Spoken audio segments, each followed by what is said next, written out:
हम प्रिंस अहाँ सबके प्रणाम करै छी। हमर मम्मी पूनम मिश्रा के यूट्यूब चैनल के सब्सक्राइब जरूर करू और घंटी के निशान के जरूर दबाओ। जय मिथिला, जय मैथिली।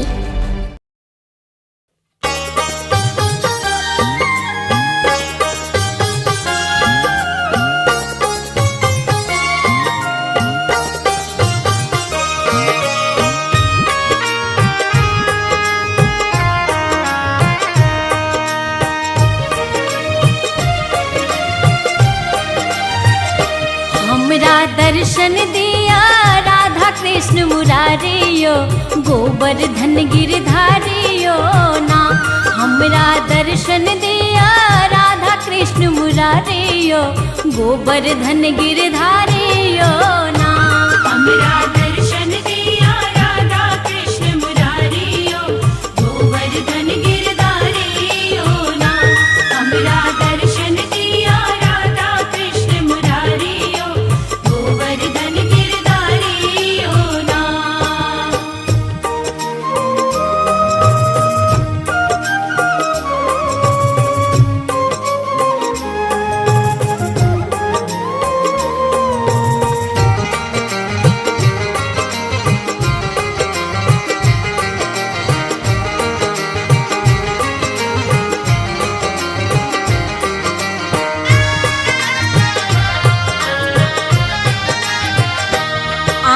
जमुना तट पर गेलो आहा बंसी टेर सुनेलो। आहा जमुना तट पर गेलो,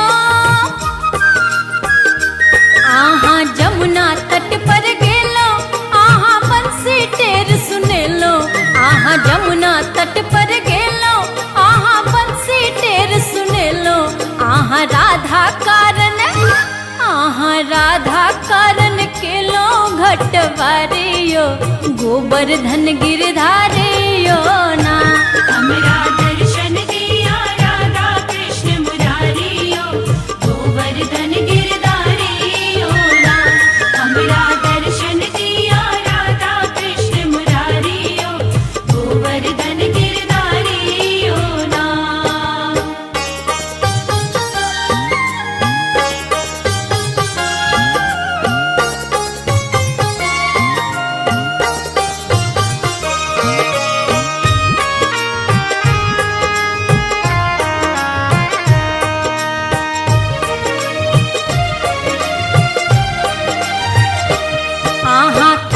वृक्ष तर गेलो, आहा बंसी टेर सुनेलो।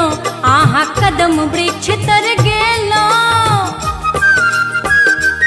आहा कदम वृक्ष तर गेलो, आहा बंसी टेर सुनेलो। आहा कदम वृक्ष तर गेलो, आहा बंसी टेर सुनेलो। आहा राधा कारण, आहा राधा कारण केलो चिर चोरियो, गोवर्धन गिरधारियो ना। हमरा दर्शन दिया राधा कृष्ण मुरारियो, गोवर्धन गिरधारियो ना। हमरा दर्शन दिया राधा कृष्ण मुरारियो, गोवर्धन गिरधारियो ना।